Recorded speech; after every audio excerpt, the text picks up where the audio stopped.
Hi, everyone. Welcome to Green Therapy, the woodworking podcast where we discuss our passions, methods, and personal growth, as well as building our woodworking businesses. How does one honestly observe oneself? It seems Matt and I both think that the starting point is passion. We reflect on the difference between inspiration and stealing ideas. And I announce my failed vision for Bossman's Boutique. This podcast can be found anywhere you like to listen. If you find value in it, please leave us a comment or review. In addition to following this podcast, find us at Bossman's Boutique and at Whiskey Wood Shop, which is now at Arbor Furniture Co., to see our projects start to finish. So sit back, watch, listen while you work, or put us on in the background. Either way, we hope you enjoy. Hey, Brian. How you doing, Matt? Good. Today I've got a protein shake. Awesome. Coke Zero. So you're a step above me. There you go. In terms of health. Mine is strawberry banana. Ooh. Can't recommend it. No. Don't buy that. Chocolate only for protein shakes for me. I got burnt out of chocolate. I don't do chocolate anymore, so I've been trying to see what else is out there because I like the vanilla still. But at least the gold standard strawberry banana is not the move. There's normal strawberry, that is good. Not the banana. Not good. So I'm choking through 75 servings of it. 75 servings. Good luck, man. Whatever. I already bought it, so we're here. Did you have a good week?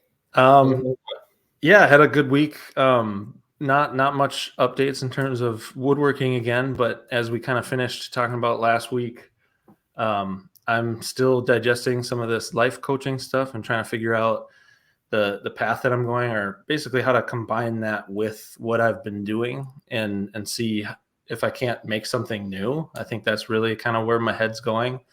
And really something I want today, I really want advice. And we kind of talked about, well, actually just like help thinking and talking about these things. But one of the things I think I realized this week is that Bossman's Boutique might be a failed business. And I just haven't been looking at it that way because I've been resistant to, a few things about that. But now I've started to maybe say that is the case.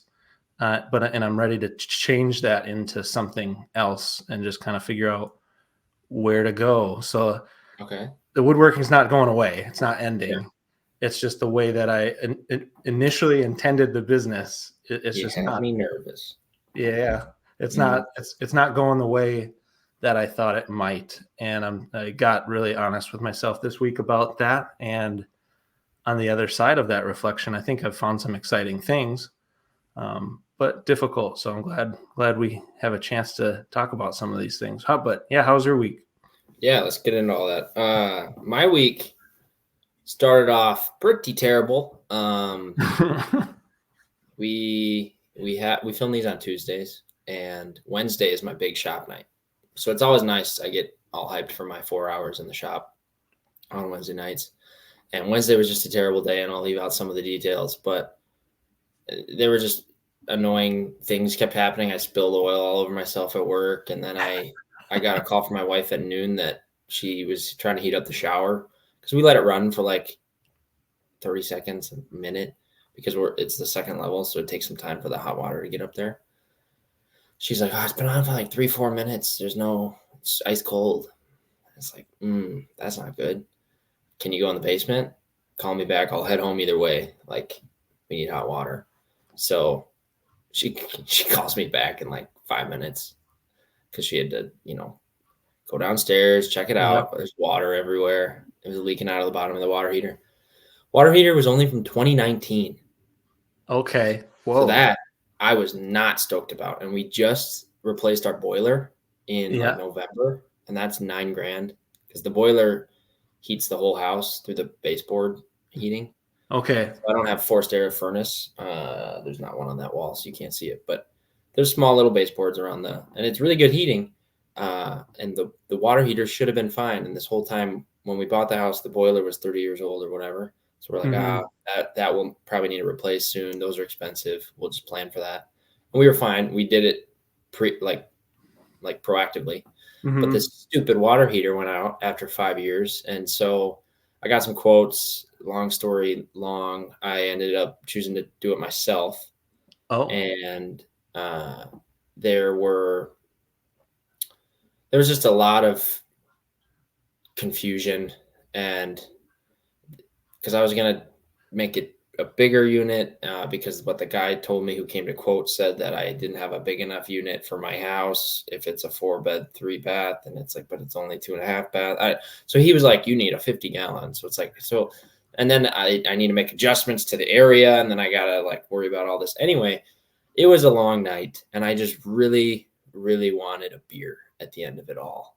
But I got hot water, and it was one of the most satisfying showers I've ever had, that nice. night, with hot water that I made myself. I was like, That made my yourself. hot Yeah. water.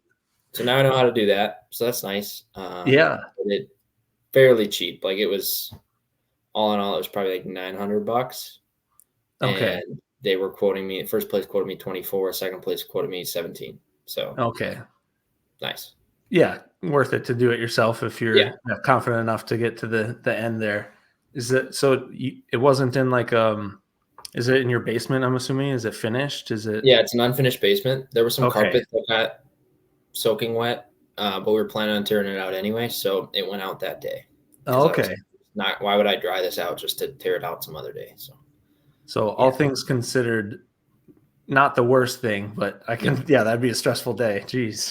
just not the plan. I'm a big plan guy. Like, Mm-hmm. I want to go through the steps that I've planned in the beginning of the day for the rest of the day. And if something big happens, it's just like, what am I doing at Home Depot? Just pissed off out of my mind. Like, yeah. So Right it there worked with you. out. Got it done. Good. That's some excitement. Hmm. So then Friday, we moved shop hours. I was able to do them on Friday. So that was nice. I didn't lose those. I was able to do Mm-hmm. them on Friday, and got my 50 handles finished. So I've got Okay. finished on all of them. So I'll post pictures tomorrow of those, So that's and all. That's delivered. all of them. All 100 are done. But No, the oh, so first you 50 are first 50 are like completed though, and fully, are you fully doing like done. a And then partial shipment? I've got about 25 that are half done. Okay.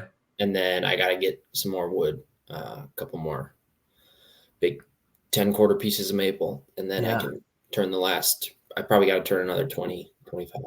So, Okay. yeah. You seem like you might be tired of that. Yeah. Yeah. Yeah. I am tired of that. Yeah. It's just stretching. Like, time didn't work out on this job. I, I thought I would be more excited to figure out processes to make things more efficient. But at the end of the day, I just want to get this done. And I Yeah. know that I want to do this that often. So I don't really care about efficiency that much anymore. There's a balance, right? Yeah. Yeah. Because when I'm quoting it, I'm like, okay, sweet. This will be fun. I'll get to make efficient processes, and I'll like focus on the manufacturing side of it. At Mm-hmm. this point, I'm just doing them all in 50, and that gains me some efficiency, and I'm calling it a day. Like, I do each step, to all 50. So it does move fast. Mm-hmm. It's just a lot of work, and um, just time. It's just time. So Yeah, and repetition can get old mhm. fast too. Yeah, so I can Yeah, imagine that. it's definitely, it's not the worst when I got to go in the shop and turn for a few hours, because then I just throw on a podcast, and that's just what it is. I got to get the work done, because sometimes that's kind of refreshing compared to having to really think about what I'm doing all the time. Mm-hmm. But I'm missing the jobs where I'm actually thinking about, I want to run the planer and mill some wood. I haven't wanted that in a while. Like, usually I'm fine, but I'm like, I just want to joint a board right now. So Yeah, it's yeah. been too long. Yeah, I'm getting that itch right now. Yeah, we're Mhm. still almost set up. So You now have one more day left. one more Shop day running by left. January, end of January. That was the goal. We're gonna miss it just barely. Yeah. Yeah. And then the last thing I'm working on this week, I went and checked out that salon.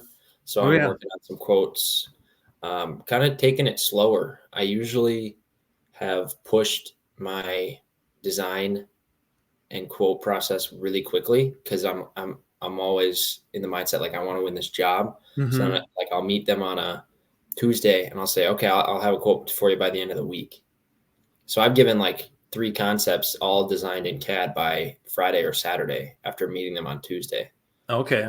So then I feel like I rush things, and I still like the designs I'm coming up with, but they're just like I run with my first few ideas. Where this I've like sketched for a couple different days for only like 20-30 minutes at a time, Mm-hmm. just kind of seeing what happens. And that so I've gone through a bunch of different concepts and thrown out a bunch of ideas too. So Yeah. So you're just sitting with it and taking some more time. Yeah. It's almost Mhm. like the way I deal with my emotions is, yeah, kind of sit with it, sleep on it, see if we still Mhm. feel the same tomorrow, and see if we need to make adjustments. But I think that's super good. Um, yeah. So what was it? The job you're expecting? Is it? What are you quoting? Mhm. Oh yeah, before I didn't even know what I was quoting. So I did some research. I found out it's a hair salon. So I knew that Mm-hmm. going into it. Great. Okay. Yeah, it's pretty much what I expected. They're they're going to be basically standalone cabinets, not built into the wall. Check. That are holding the tools for the barbers, or I don't.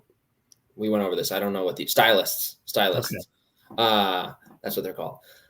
Because they've got like little cup holder things for Mm-hmm. their hair dryer and their curling iron and their other things to go into. Um, so that's one of the main features, and then have to hide some power strips. And right now their units are all single stylist units, so that only has room for one person's tools and a couple drawers. And then so they Sure. want the ones in between chairs to be double to hold two stylist tools. Yeah. So they'll theoretically it would be 4 in the middle of chairs, so 4 doubles and 2 singles on the ends of the room. So Okay. kind of a Awesome. fun having to cut the design in half, or cut out half part of it so it looks right on the end for Right. 2 of the units. So that's kind of a fun concept too, to make them all look uniform, but make make the most sense for function too. So Yeah. You looking yeah. forward to like a cabinet job like that? Yeah, this I'm gonna try to push them pretty high quality, like Mm-hmm. hardwood. Um, not a ton of not a ton of plywood if I can avoid it. Mostly just with drawers and stuff.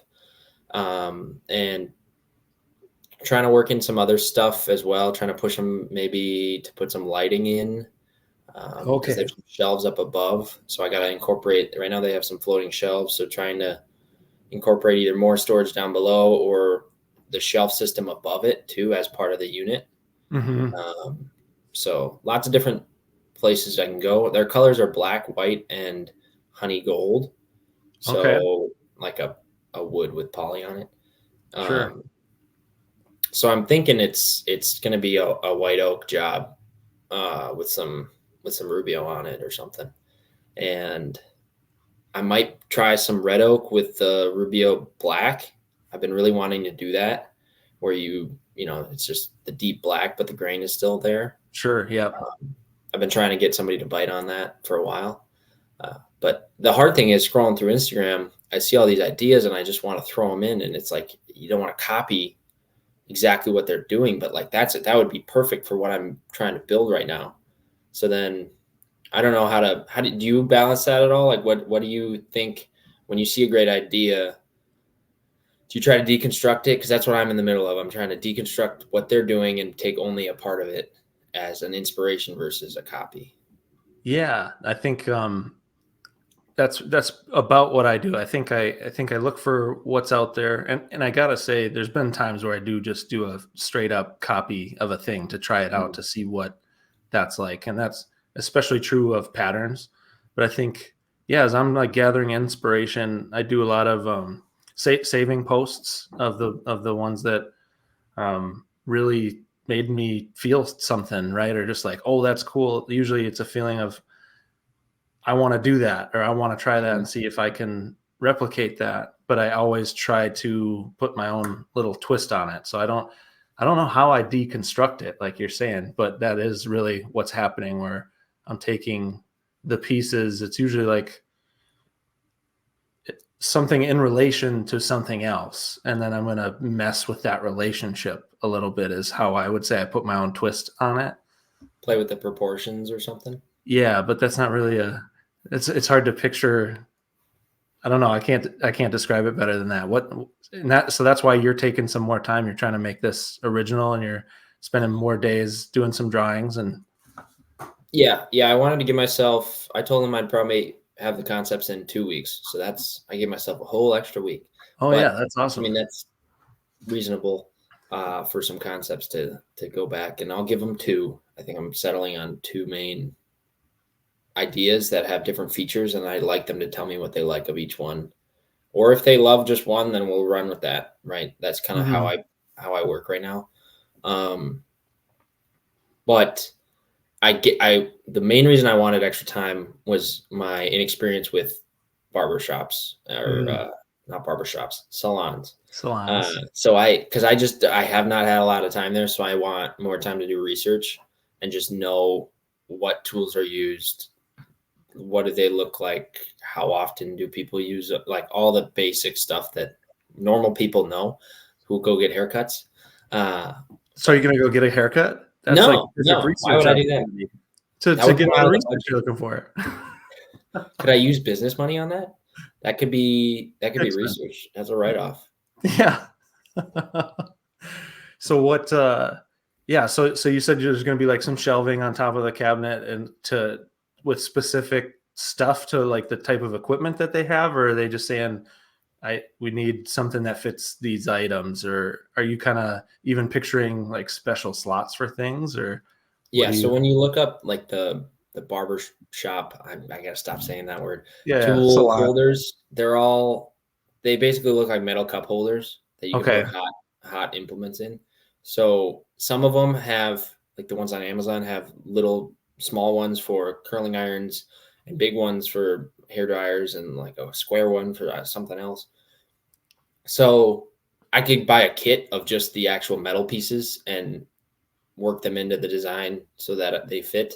Or what the shop currently has is all one size, like a cup holder size, like just like the main shape for Mhm. hair dryer, and it can still hold whatever tool. Yeah. So I'll play with that depending on, and when I concept it, it'll be this is the area of those holes, but like the holes aren't determined necessarily yet. And then I could nail that down more. If we actually move forward, I could ask more detailed questions like, what are the exact things you want to hold? So Yeah. as long as I have space reserved. Yeah, so I'm still thinking of different ways to answer your question of how do I deconstruct something and come up with something Mhm. original.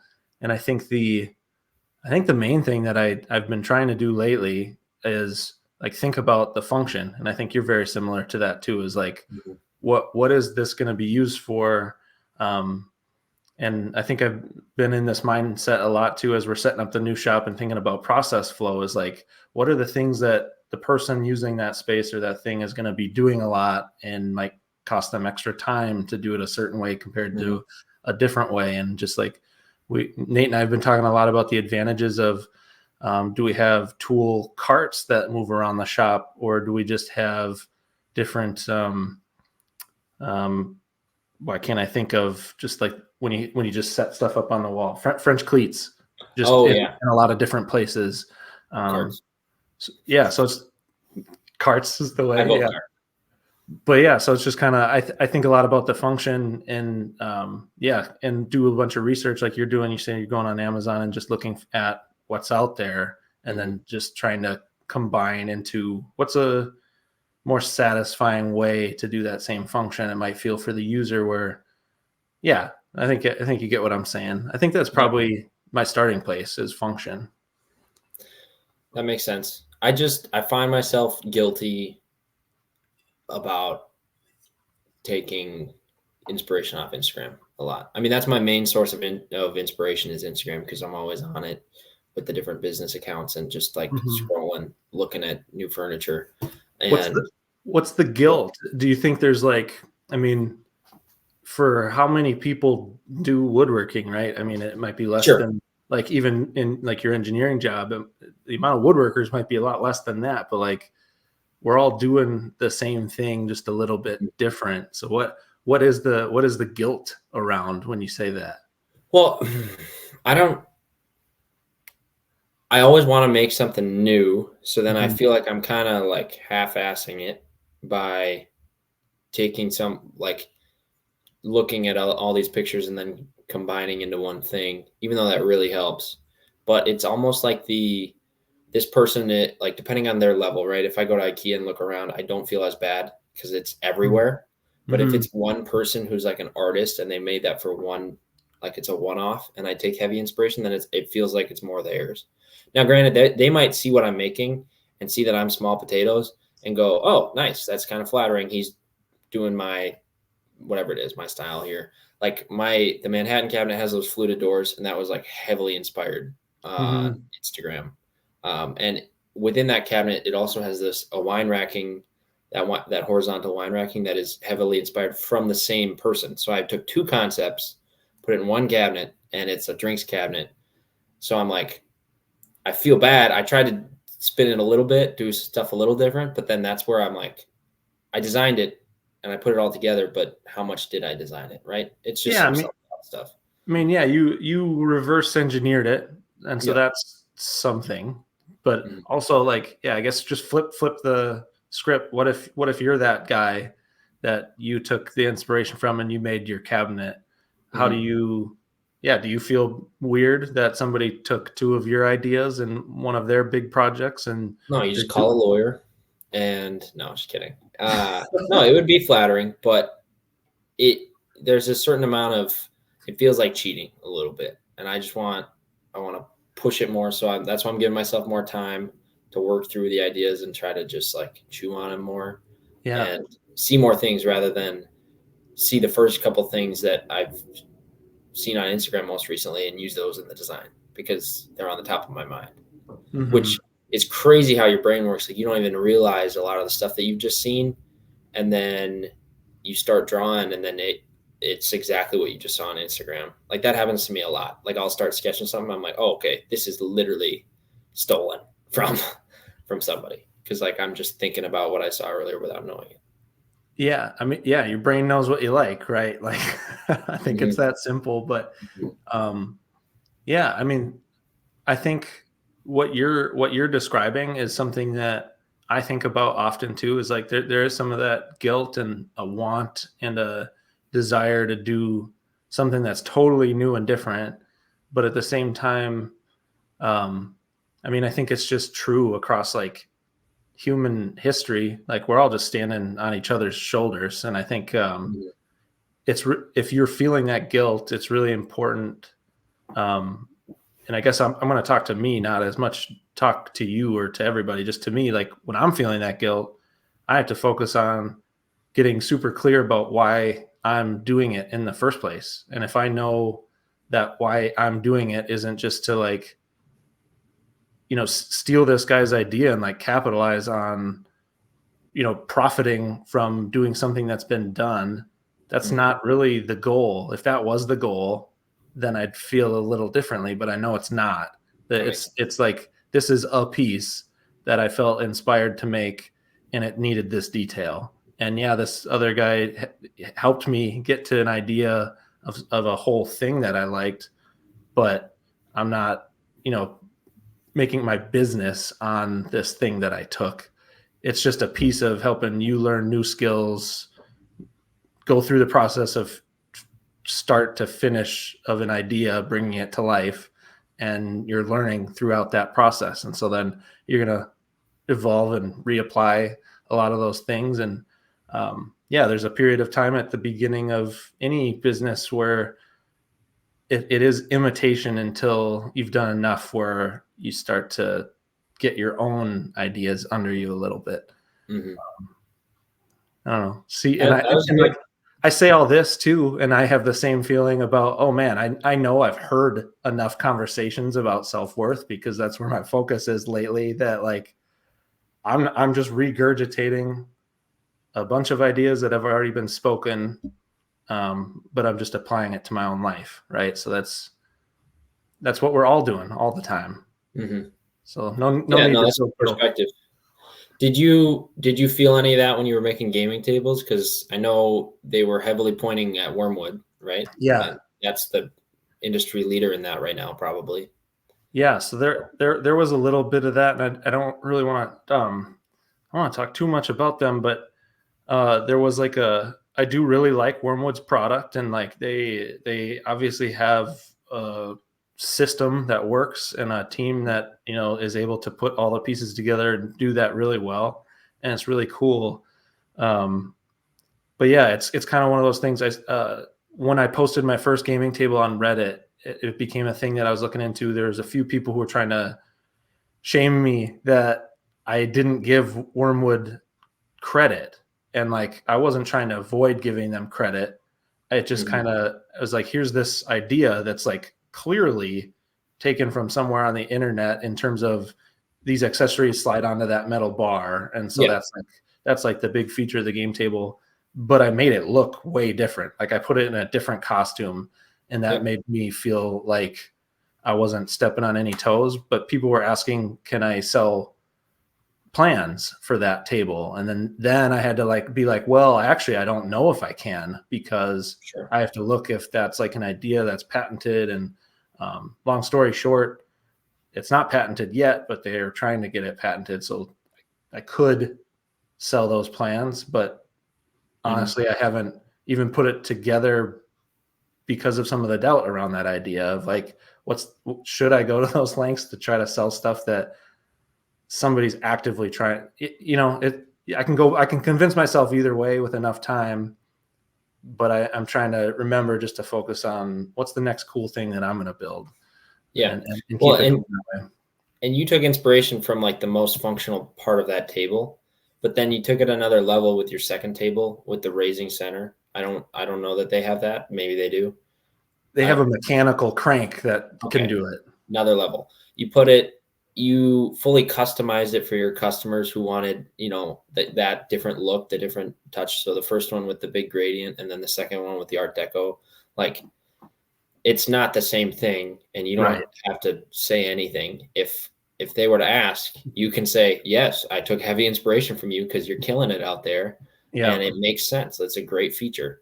uh, and the differences that you made, yeah, there's plenty of space in there too. But Hmm. it would just be hard. My problem is I I start with that design and I'm thinking back to that inspiration, and I want to, like, if I ever get stuck in the design, I want to go back and see what they did. And then it's like you're almost like you're pulling the design back toward that inspiration, where I think the key is to just start in your own little box and pull features from different places of inspiration. Yeah, I like that. So that's what I'm just trying to focus on in the next week of finishing up the concepts and quotes, and just pull from multiple sources and make my own thing. And I don't need to reinvent the wheel either, right? There are a lot of good ideas out there. Right. Yeah. A lot of the worth that of what the customer is going to get is because you built it for them. It's not Mhm. really like, obviously the style and stuff matters, but they went to you already because they liked what you had, and so Yeah. they want more of that for what they need. And so, Mhm. yep. Yeah, we can pull ideas from anywhere, if as long as, yeah, we're not saying, hey, this part of it, this is my detail, this is my original design, when Yeah. that came from somewhere. Yeah. We're not lying here. There's Right. no there's no lying going on here. I made this, even if it's somebody else's idea or not. I still took the time to try to make it, right, out of Hmm.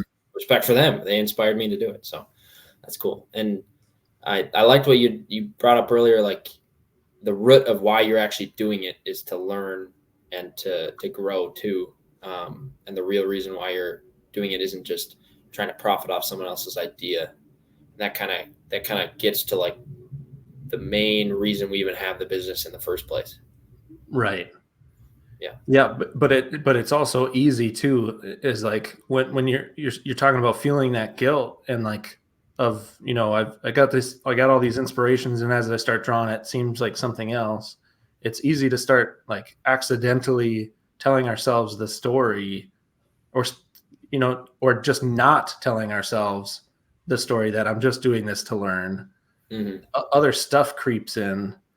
And if we're not actively actually like pushing those ideas out, like to convince ourselves not to do the thing we're excited about, I think that you might get yourself into a place like I have many times in the past where I've already dwelled so much on the bad potentialities of this thing that by the time I'm working on it, I can no longer feel the good part about it. And Okay, it's yeah. because What are all the possible bad things that could happen? Yeah. yeah. And so that's something that I'm really, really sensitive to. And so now I'm figuring out how to take more time, exactly like what you're doing, before like sitting longer with an idea and like really trying to picture different ways that this could go and like follow my emotion. Right. And so I think now I'm going away from originality, but I'm diving into passion a little bit, Yeah. where it's just like, yeah, it's kind of like a metal detector almost, picture like waving it over the sand. I'm kind of just like picturing possibilities and like, oh, that's the direction that's getting me the most excited. Don't attach to an idea that is like coming to my mind immediately, but know something about that direction is pulling me.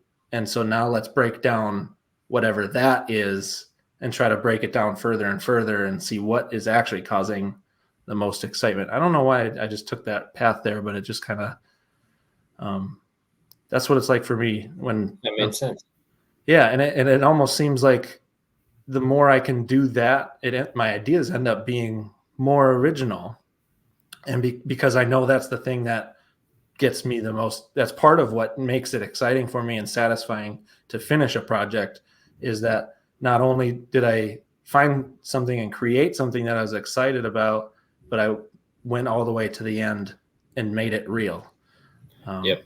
Yeah, the making it real part. I mean, I've said it before, but that's easily the part I'm addicted to, is just Yeah. the concept and making and having it be real. And I think that's why I can't stop. Like I if there's a day that goes by and I haven't made progress toward the next thing that I'm making, it feels like I'm not doing anything with anything. Like why even, right? Like Yeah. I got to make something with the time that I have is what it feels like. It feels like a rush. But um so even if it's just planning, like in my head, just little plans for, I might do this, I might do that, I could do it like this. Not just woodworking, like on the house, or like even planning a trip, or like just like I want to make stuff happen. I don't want to just talk about it or watch stuff happen. I want to make things. So it's kind of selfish at the very root of it, because I think a lot of the reason I am so into making stuff ever since I was a kid is that ability to surprise or impress someone. Mhm. I think when I think about my actual drive to make stuff, I think it's that look when I see someone see something that I've made and they're like surprised that it actually worked out and it looks like that and it's real, and then I can surprise myself with it too. So then you get the same kind of rush within Mhm. yourself.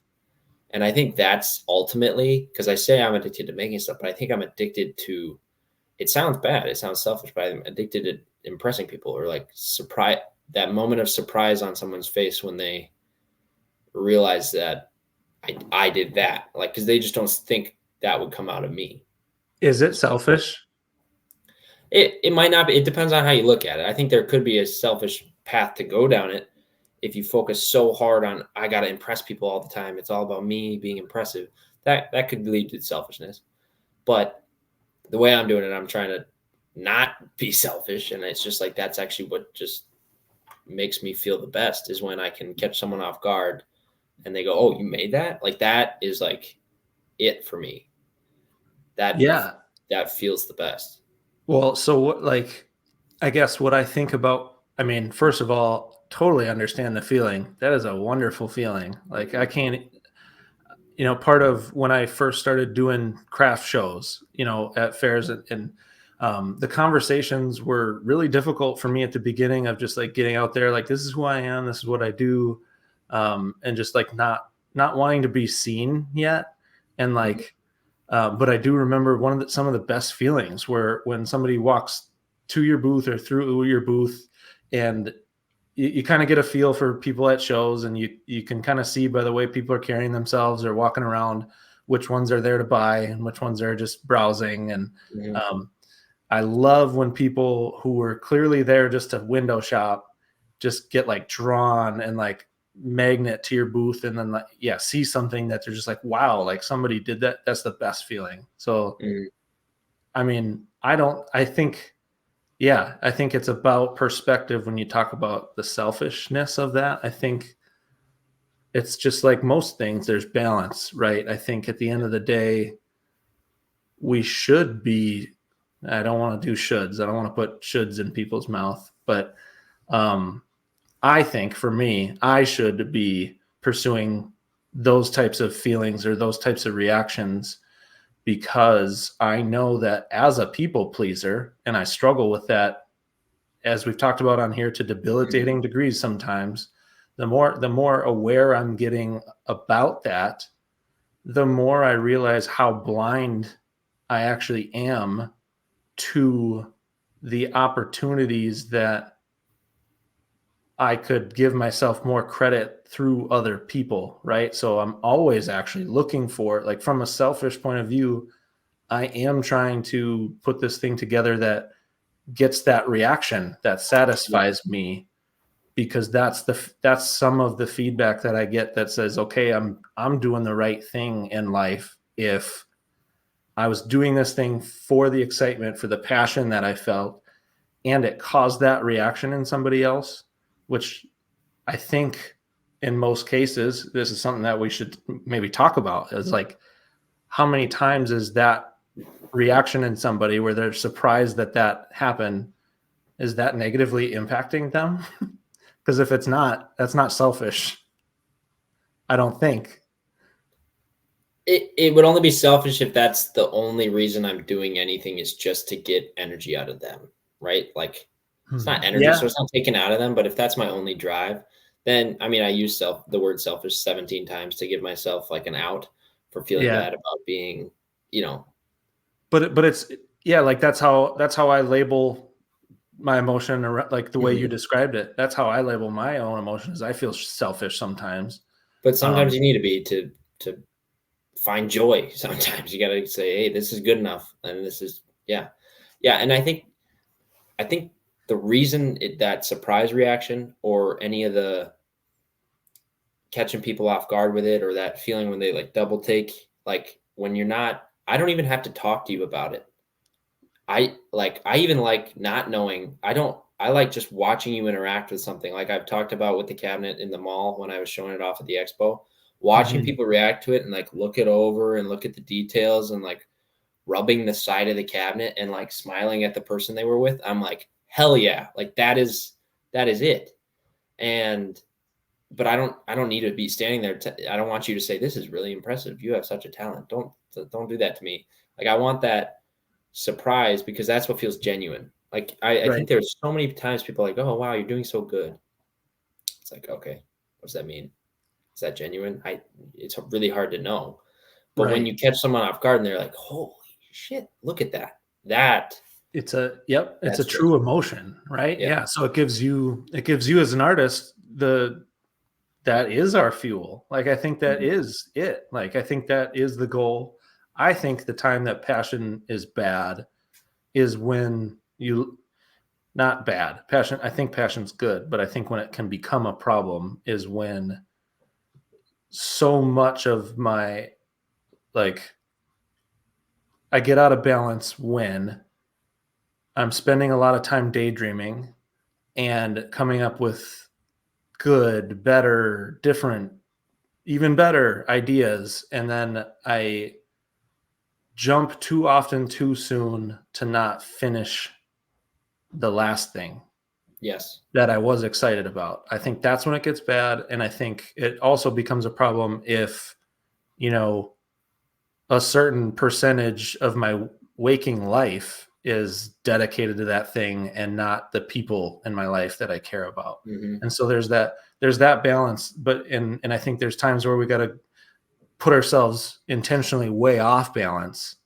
to figure out and then come back to figure out how we change our life to get a balance that's closer to the daydreaming version, right?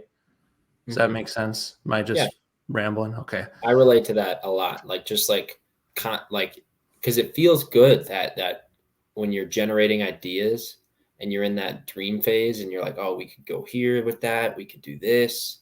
What if it was like that? That might not work. And then you just take it a whole different way. And then like it's like you're on your own little roller coaster in your brain, but then you're so ungrounded to reality that Right. then you get in the shop. Like this is me. So at work, sometimes I'll be thinking about ideas and then I'll get in the shop and I have to turn 2 million tap handles. And it's like, oh, I don't have any ability to do anything that I just dreamt about because I have to do this. And then I'm so in love with this woodworking stuff and making things like ideas into reality and putting them out in the world so people can use them and have their own moments with them. But I can't do it because I have to do it. Like I have to do the work to do the work. And like you're just constantly trying to read the next mile marker when your exit's the next one. Right. So it's like it it's just getting ahead of yourself is at the end of the day what it is, because you're so excited to be doing what you're doing, which that tells you you're doing the right thing, but you need to just calm down and take the exit. Yeah, it takes a while to I think it takes a bunch of failure, right? While you're in that place of experiencing this thing that you really like. And it takes the recognition and like processing of both the failures that are obvious to yourself and then the failures that aren't obvious to yourself that for me again as a people pleaser I need some of my feedback about what's right for me has to come from the outside. Mm-hmm. I think I've been on this like path and journey of reflection since the last table about trying to figure out how do I make this better for myself. And like to be really clear, if we're losing people, was like I couldn't emotionally take care of myself well enough to get through that whole project in an amount of time that was reasonable for me or the customer. Mm-hmm. And so I'm accepting a lot of the people pleasing part of me and saying, okay, I built this woodworking business in the hopes that I do custom orders for very specific people. And that's just putting myself right in the position of doing my people pleasing thing. And I couldn't find during that project, I wasn't very prepared. And I've done a lot more preparing, like if I wanted to do that in the future. But now I'm expanding that vision of like how, so it's a little bit of the back and forth. Like I've gone off balance. I've spent more time dreaming and taking my time and see if I can't translate that how to take my people pleasing into account. And Mm-hmm. so that actually works for me instead of against me. Now I don't have tons of examples, but what I do think is true for me right now, what I want to do is I'd really like to do custom projects for people who are getting this thing as a gift. And I want it to be, and I want to somehow control, if I can. I don't know if I can. It's more of just the ideation phase. I want to find a community who knows somebody who needs something so that I can build them something really special. Maybe we'll crowdfund this thing, or maybe we'll auction something, or so I'm kind of like really getting outside of the box of just like, here's my one man business trying to do custom orders, there's got to be other ways to do this. But I have to get really open and know that I can't do this on my own. I think is why Bossman's Boutique failed, is because I am saying it failed, and it failed. So Bossman Boutique failed. That's a period right there. I think it's going to be around, but I'm just in terms of because what was your original business goal or plan before? If you had to say it in a sentence, it was to build, 4 large custom projects a year that, and the only way that feels safe for me is if I have total ultimate freedom, and that just isn't realistic for that one-to-one person type of relationship. So I couldn't achieve that because I think. So you're saying based on your character and your emotional background, you didn't have the capacity to execute that how you wanted to, or how the client wanted to. So you want to adjust who your customer is to use your tendencies as a strength. Yep, exactly. And I was starting to formulate the change and finding so much struggle getting through to what that could possibly be until this last week. I was like, what if this just failed? Like, what if that's actually what's happening? I mean, you can hit reset whenever you want. Right. I'm not reporting to anyone. Right. But change your business plan. Yeah, it's just we get attached to a certain way that a thing has to be. And so it's super good to hear that you're like taking more time and to figure out each project, because you're doing that alignment, right? Like you're figuring out how to get the dream Matt Woodworker version out here into the external world in a better way, and how can we feel empowered to do that, right? And when you were talking earlier about how your passion can make you go a million different places and it gets chaotic and you're thinking about every little detail and then you get ahead of yourself. I mean, that was the definition of me on episodes 1 through 12 or 15 probably, before I said the word chill 7 times, because it's just, I finally hit that moment where it's like, I can, why am I rushing myself right now? I want to, if I'm going to spend my life doing this, let's make a plan and go for the right customers, because I was about to just take on everything, and it wouldn't have made sense. It wouldn't have worked. And what you're doing here is you had your specific channel that you were running down, right? The custom furniture, and then you were supplementing it. You were able to do it by doing these craft fairs and everything. And now you're saying, well, hey, that was harder to do maybe than even just doing maybe it was harder than your corporate job. I don't know. At the end of the day, you probably felt more freedom, but also more imprisonment in your own shop, having to make those tables when you just weren't able to get that work done because it was so much pressure and so much. I mean, there's probably a million levels to it, but right.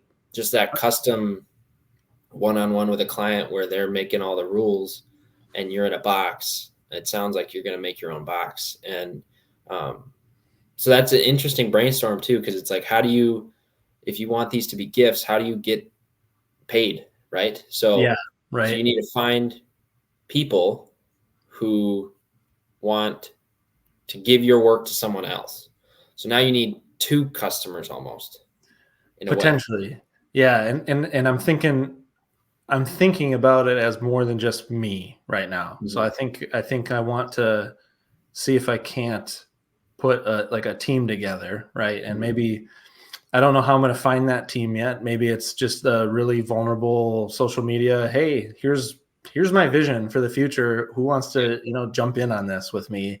I need these kinds of people, or this is the vision I have. This is what I see as myself lacking. Who wants to jump in and pick up those slacks, knowing and give them my strengths too? Like, if you're going to be part of my team, I'm going to encourage you so much, and I'm going to try to grow you, right? Which I don't think is very common in terms of the corporate job right now. I mean, Exactly. there are definitely, I have friends who have really encouraging mentors in their workplaces, but I'd say that's not the norm. And so, one thing I've always done that I don't give myself credit for is I lead by example. And this is finally the real life working in the world version of that I've never believed in myself enough to do.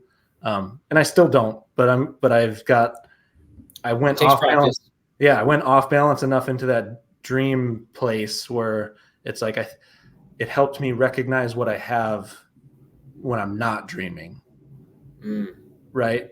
And like look Real at life. myself clearly. Yeah. And so now I'm seeing the pieces that are in front of me in new ways. And now I have new things to make new things out of.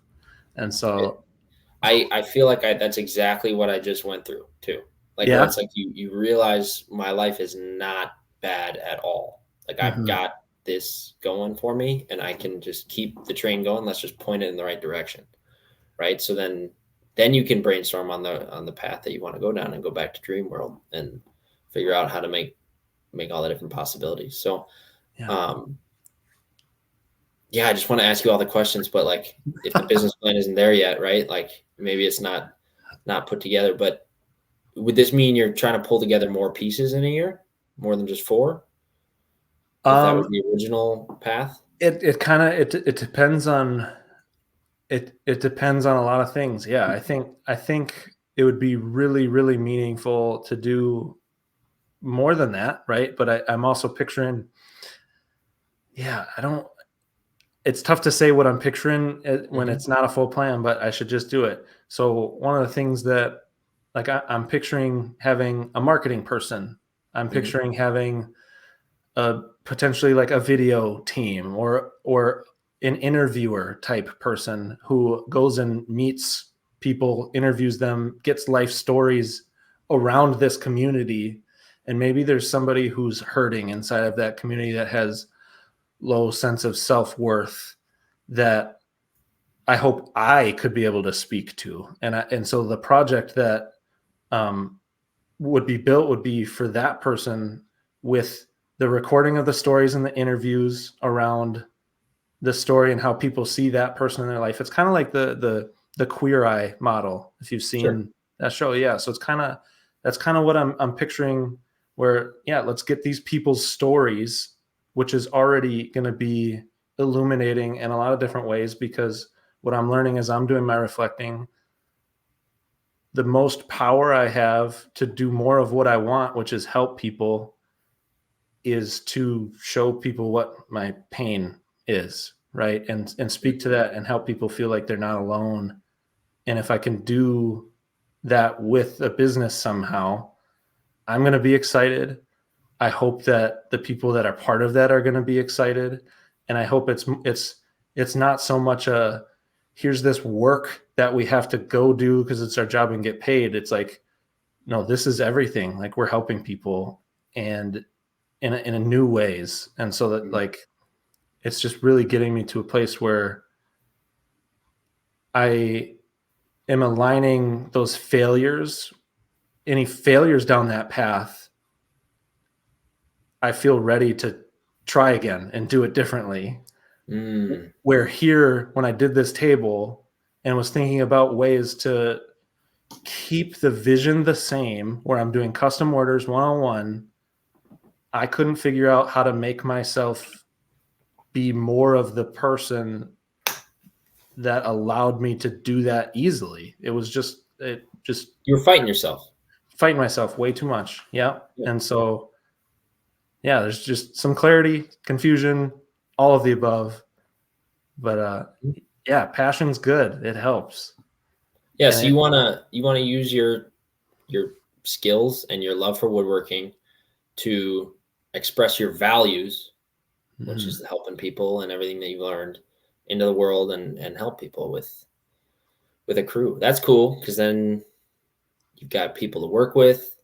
You're not the one man show anymore, and you can all that energy, their story of the person that you're building it for. That'll fuel that project. That'll get you in there. And We both talked about making things as a gift and how you think of it differently. Mm-hmm. And like the whole time you're picturing kind of what we talked about earlier, that surprise moment of oh, you built that, like you could do that. Like that's the originality part of it too. And the actual like the self-fulfilling part, but it's also if you were giving this as a gift and maybe it's even a surprise, like I don't know how, depending on the situation, that could be even harder. But if it's someone's sister who needs a dining table, right?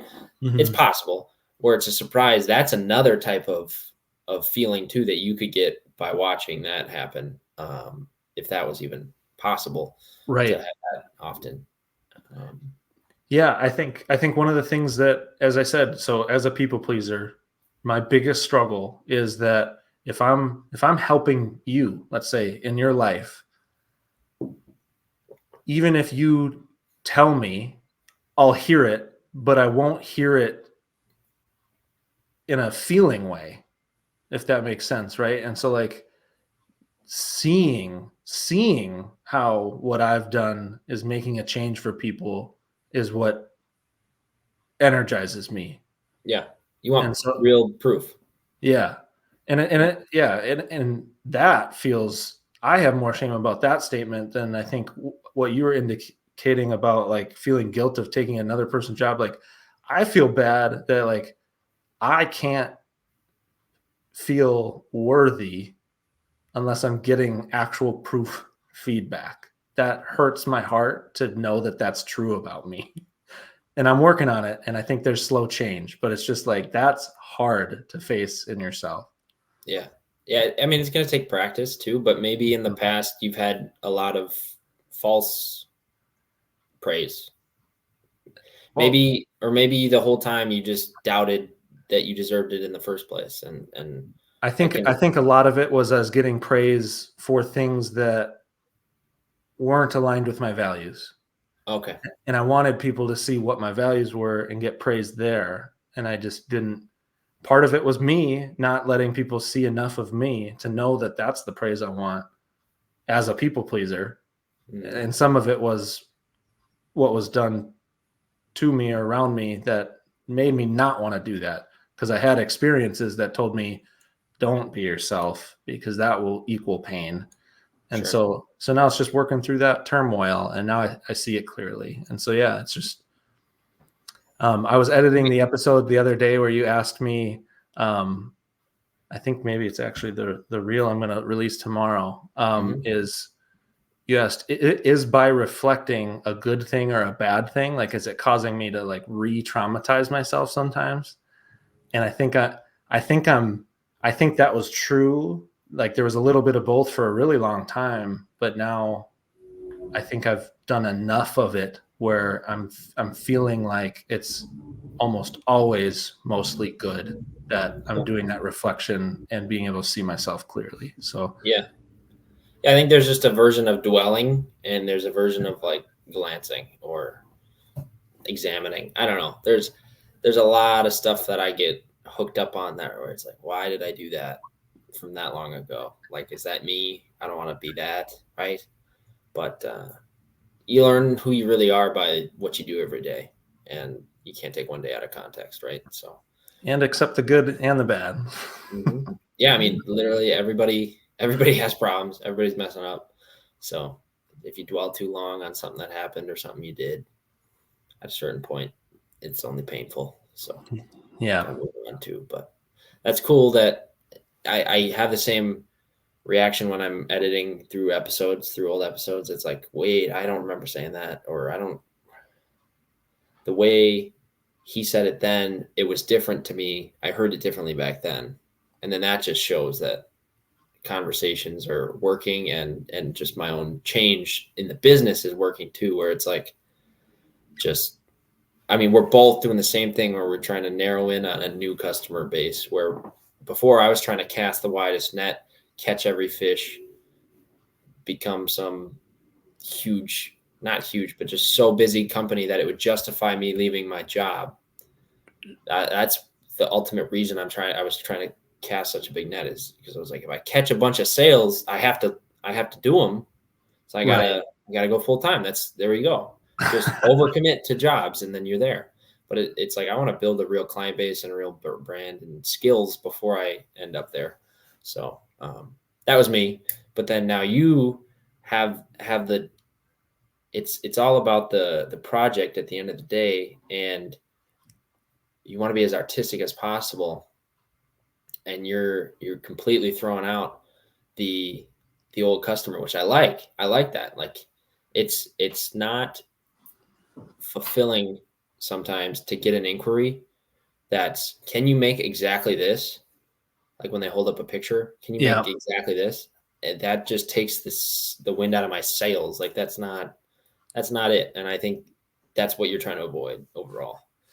Yeah, I think it's less of, I'm actually looking at it as less of an avoidance thing for the first time. I think I'm looking at what's the system that I'm a cog in that everybody gets more of what we want, Mm-hmm. and not and it's, I'm not looking at it as trying to avoid that. I'm looking at it, but though on from the outside, I mean, there is truth to that I am avoiding it, but it's more of, I'm just trying to make what is my weakness, what is a thing that I wish I could fix, right, about myself, that I just won't be able to. I mean, it'll be lifetime work trying to improve those things, and I'm going to be acutely aware of them, and they're going to continue to cause me pain.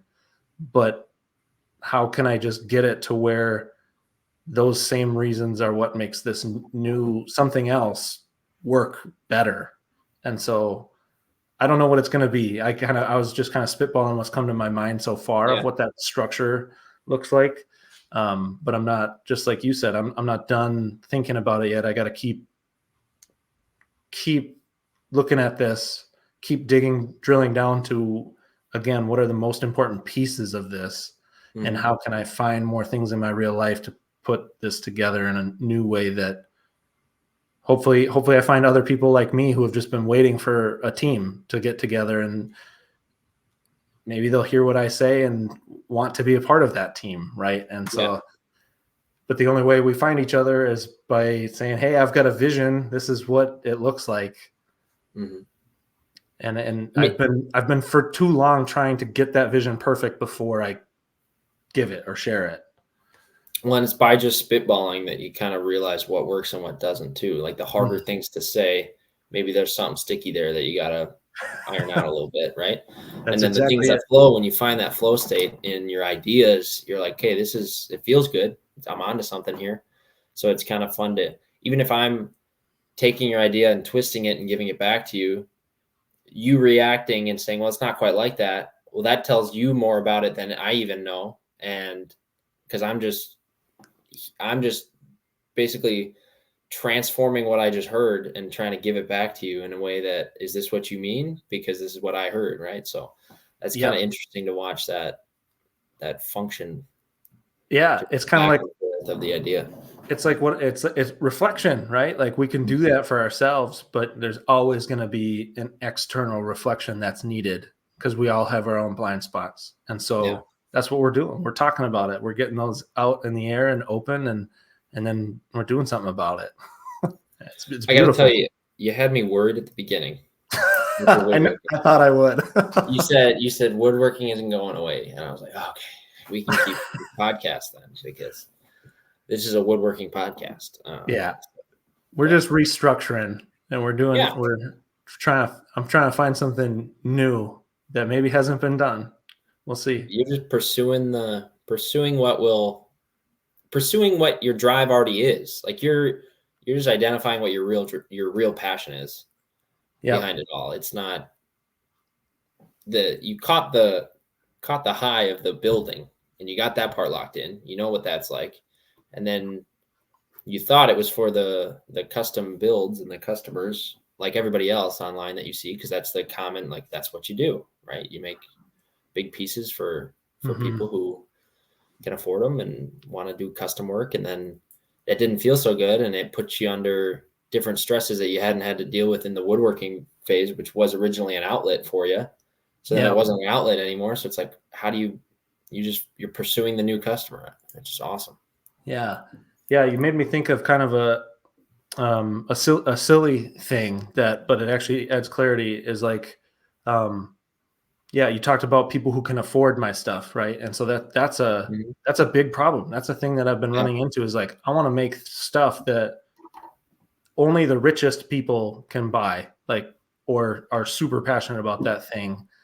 And that feels not super awesome all the time. It's like, I want art in general, not even if it's mine, all art to be as available as possible.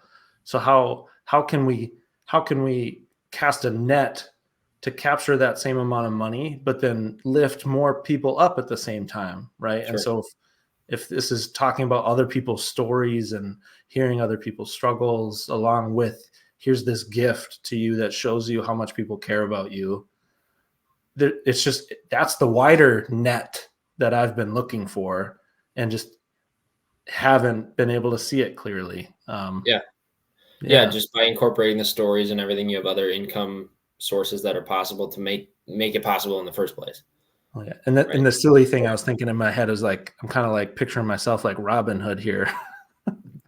Well, you're not stealing from the rich. You're just Well, it is hard to be like everybody that I see in a day probably can't afford my furniture. yeah. So then it's like, who am I making this for? Isn't Right? that weird? Yeah. Like my coworkers, I wouldn't want them to spend that much money on it because they're trying to have a kid or like it's Yeah. like Unless it was like really valuable to them, like they valued yeah, it. Yeah. yeah. Then it's a different story. But yeah, I hear you. Like I've Everybody got, I've seen today, no one would be able to buy what I want to make. So mhm. it's like I'm not making the right stuff or I'm not, it's this weird loop. I know exactly what you're talking about. Yeah. So it's nice to take a step back and see it differently, even if I don't come up with a solution that works. It's always nice to just, yeah, get into that passion place where everything looks just a little bit smaller and maybe a little bit more manageable, and we can feel a little bit more empowerment. And yeah, let's be a mirror to each other to get there. So do you think moving forward, what are your next steps? You're going to keep planning it, doing the business planning stuff? Are you going to Yep. make any drastic changes? Is Bossman's Boutique changing? Are you going to rebrand? Are you going to keep doing craft fairs? I got a lot of little questions in here. Yeah. I think I'm going to keep doing craft fairs, but I think I'm going to do it in a more self-empowered way. And so that's more, I'm going to figure out how to do more of what I want to do, where before I was letting a lot of the envisioned audience dictate some of my decisions. And so Yeah. I want to take a little bit of that out of the equation, at least for so I gotta do some shows to build up some funds to try to attempt some of this bigger stuff. Mm-hmm. And so initially my next steps are, I've got some people in my life who are also kind of transitioning, and I want to see if there's who I think would be like great additions to my team, who I know as friends, and I know they would do a really good job. But I'm just gonna plant some seeds and see if the way I'm thinking about this is something that other people want to help brainstorm with and be a part of. And then just yeah, I'm gonna kind of zone in on that structure of how can I make the biggest impact, not the biggest paycheck, and figure out what that looks like and what other people are driven to do. So that's the next step. It's not really Yeah. Makes tangible, sense. but there's a lot there. I mean, it's a big change, right? So Yeah. what are the number one, who are we, who is this person receiving the gift? That's probably your first question. Like, how do I find them? Where do, yeah. So Yeah. there's just so much that goes into it. That's And I fun. think I don't have the answers to those questions. It's my job to find people who might have answers to those questions. And your first attempt might not work out anyway. It might be trial and error to what's the good fit here too. So, which is Yep. the problem. When you're in that ideal world, you're like, that'll be it. And then you find out everything needs adjustment. So Yep. New challenges. Keep growing. what did we get ourselves into with this woodworking stuff? Way more than I ever thought. Yep. Yeah. Yeah. So that's how you're feeling? Yeah. Yeah. There's more depth here. I mean, the fact that we can have these kind of conversations, there's other people have got to be feeling the same kind of way. So I hope whoever is listening is enjoying and sticking along, because we definitely go toward the technical stuff, but then we pull it really, really far toward the actual, why are we even doing this in the first place? And how do we feel good about what we do and make it worth it to us as well? Right. Because we're not leaving corporate jobs to go have terrible lives on our own in a garage, right? So right. The hope is that we can go the opposite direction of the way that everybody's going, where they feel kind of left behind. Yeah, want to build a community and feel at peace at work. And with the clarity that you've had today, coming up with your new idea and actually kind of saying it, letting it go out in the world, it kind of feels like you're at peace a little bit, and that you can kind of sort out the puzzle pieces now. Yeah, I am. I'm at more peace than I've been in a long time, and I know part of that is because I've been taking this break too, and I haven't been, grinding steel to the axe for a while, or the whatever. You know what I'm trying to say. It's a common thing. We all know it. It wasn't the axe. Wasn't machining, but yeah, I do feel at peace. I feel lighter. I feel more in charge of my own emotions, and just like that's huge. So yeah, awesome. I don't know if I can cap that off with anything. That's what it's all about. I think this is what it's all about. Just keep thinking about the why, and I think if you can make it bigger, if that stokes the fire some more, right? Oh. Yeah. So I was just thinking about, sorry, it was kind of funny. I was like, you said think about the why, and then I was like, yeah, tap handles. Why? I was literally thinking that in my head. I was like, why? Why? Well, building a business. Build a business. Yep. Stick it out. Fail and try again. I will let you know how this stylist salon workstation quoting is going. It's really weird talking about it on a podcast when I haven't even sent a concept yet. I'll probably not even get the job, and then we'll just forget all about it. But I hope it gives some people like the insight of the pre-job stuff, because like I don't think that's talked about a lot too, like the anticipation and the thinking through every design, and then if it gets shot down, I'm just gonna be sitting here like, oh, okay, well. Yeah, especially for people like getting started, like and don't even know. Like you talked about today, which I like so much, of you don't even know what goes on inside of a salon, and just like that uncomfortability. Like imagine if you also had the uncomfortability with, I don't even know how to quote a job, and I'm having this conversation for the first time. Like, yeah, so I think you did a good job of explaining what that feels like, and so I think it would be super helpful. I think it's relatable. Everybody's kind of been in my spot where you're like, we're gonna take a stab too. Like even if you've never quoted, I mean, I've quoted plenty of stuff, so that's not even the worry. It's just like, I don't know. Yeah, there's just a lot that goes into it. It's the there's excitement. A lot. So, Brian, I hope you have a good week and your water heater doesn't go out. I hope that too. Thank you. I hope you have a great week. Catch you next time. See ya. Bye. Thanks for tuning in this week. We'd be having these conversations with or without you, because we get a lot of value out of this and we learn and grow together, but we're glad that you're here as well. Yes, please let us know what you think of the podcast by leaving a review or a rating, but also comment or share with your friends in the woodworking or small business community. I'm Matt from Whiskey Woodshop. And I'm Brian of Bossman's Boutique. Thanks for listening.